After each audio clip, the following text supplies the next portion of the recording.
Okay, so Jinga episode 1, Destruction slash Rebirth. Technically the second episode after the episode 0 Jinga slash Jinga episode that set up the show properly. In fact, I'm not entirely certain why they didn't have that as the episode 1 since it more properly set up everything, but this ended up being strange.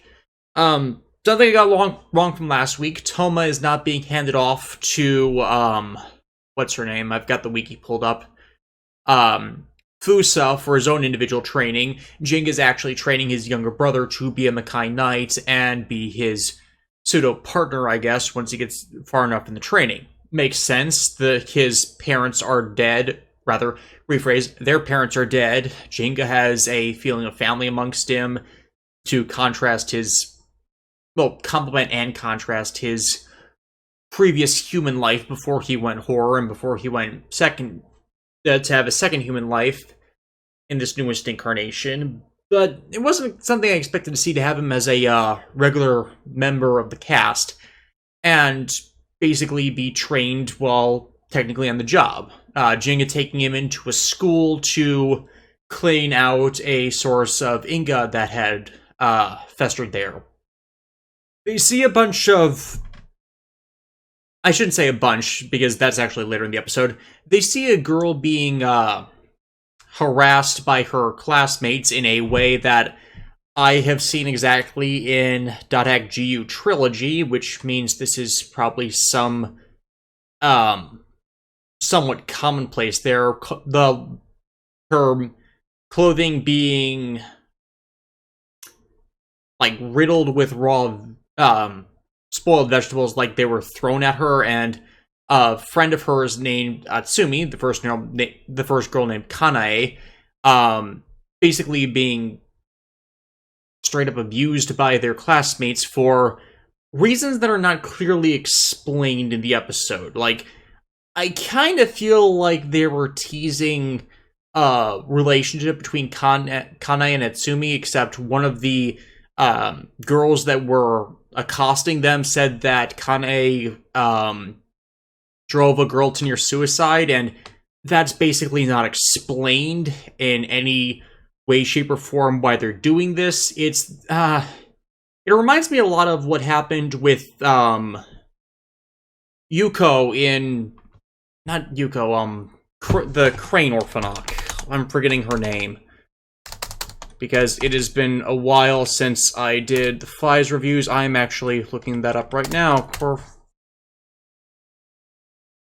Orphanok. Yuko Sada. Okay, yeah, I was right in the same bend.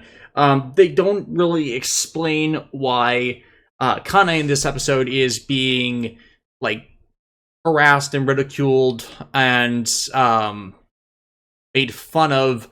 Like, it was very much the same as Yuko Sada from Commodore Fies and her whole setup situation where she was just a victim of bullying and whatnot. And, like, I get it from that angle that these kinds of things do happen for no specified reason, but it makes it seem like they have a reason to be doing this, but they give it in, like, half-formed platitudes that Kanae was the instigator.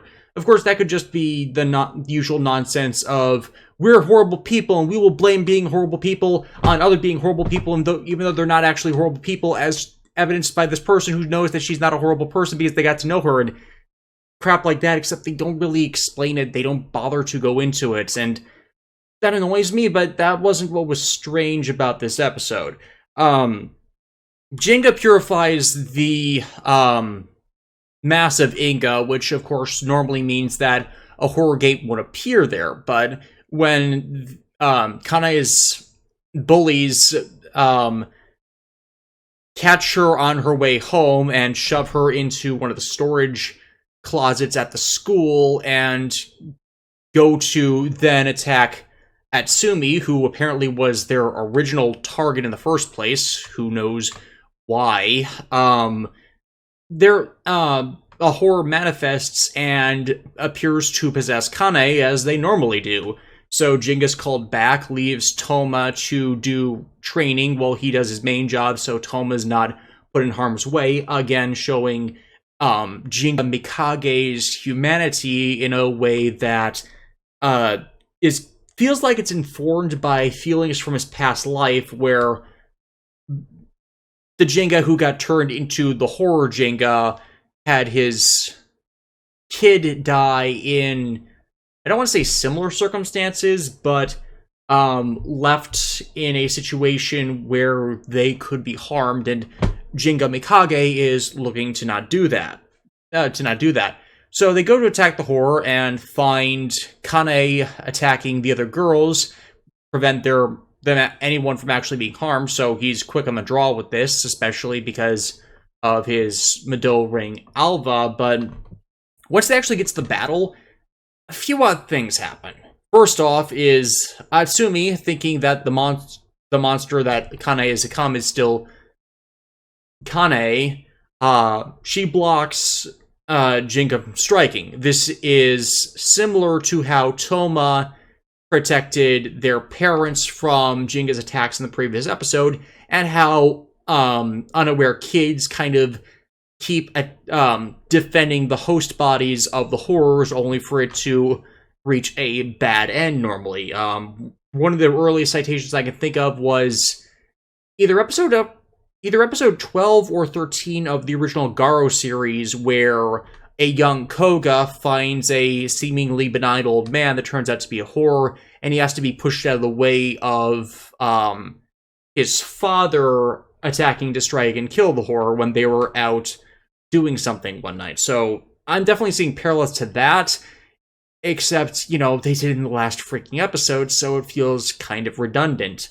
Here, though, because Jinga Mikage knocks Atsumi out of the path of Laura's attack, Jinga gets bitten by it, blood everywhere, and then we see a zoom in of Jinga's blood cells, as if the horror's bite was actually infectious or malicious, or he was being infested by some of the horror's essence as an escape route for it. And it kind of feels like it does, as this is the weird thing.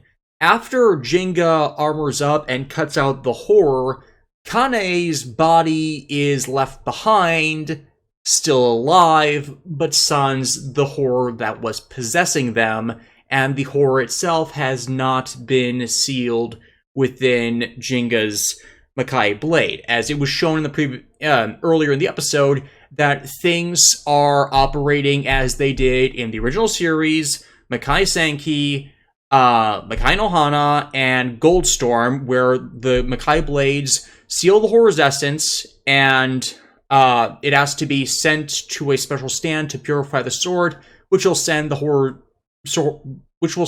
essence back. I did say Goldstorm in that, because they did this in Goldstorm too.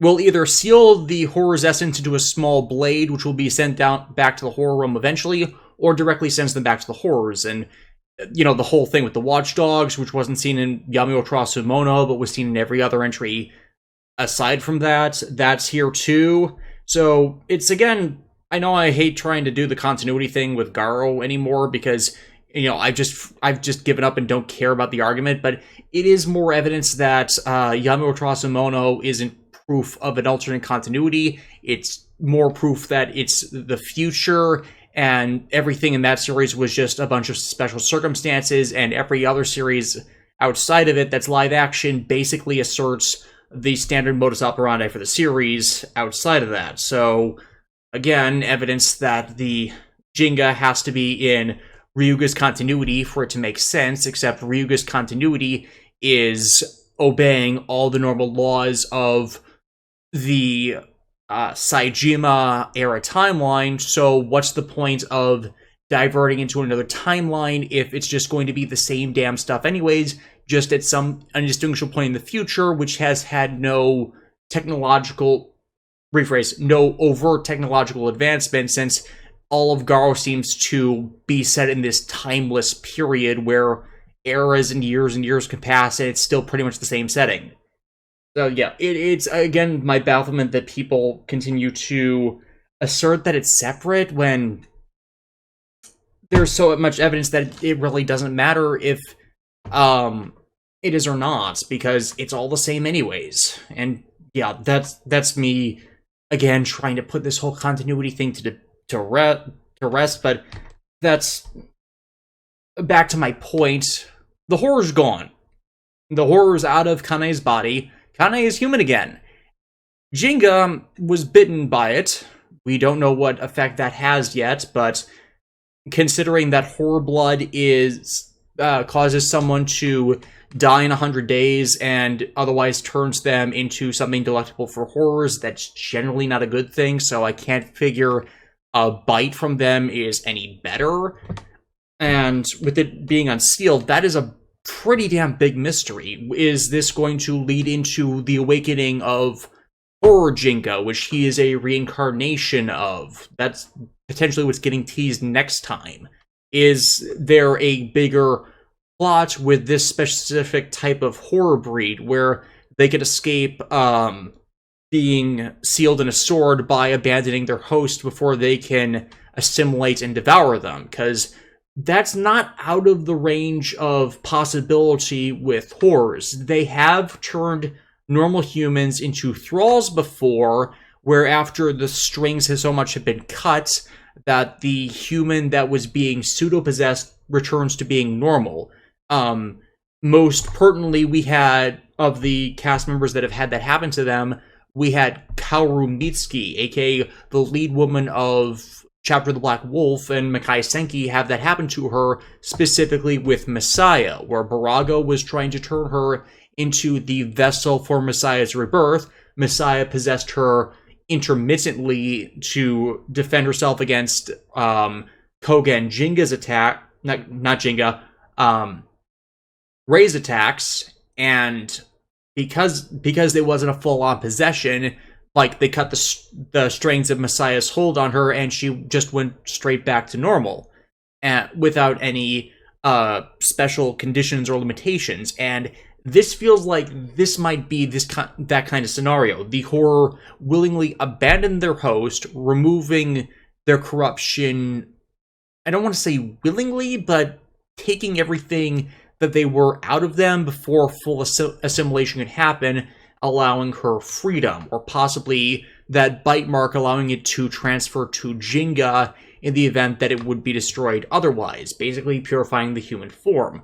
This begs a lot of questions on whether horrors can normally do this, or if this is just some special circumstance that is going to play a major part in this series and its duality theme. Like I said, the name for the episode is Destruction Rebirth. One written in white letters with black background, and the other in black letters with white background in the opening sequence and the opening title of the episode. So, like, I'm really curious where they're going with this, because something I've constantly noticed about how they've done series related to Ryuga is the horrors are anything but normal. I remember one from Goldstorm where its monster form was just a straight-up mutation of a normal human form. It never went into a full monster form, just more of a mutant form, and that wasn't normal for how,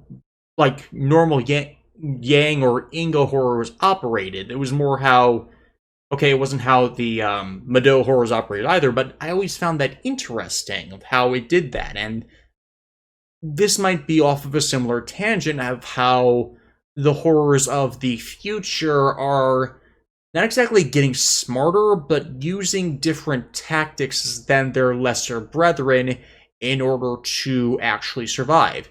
The horror in episode 0 is another example of that. The horror basically keeping the mom they were possessing in episode 0 intact personality-wise to act as a cover identity that it didn't violate.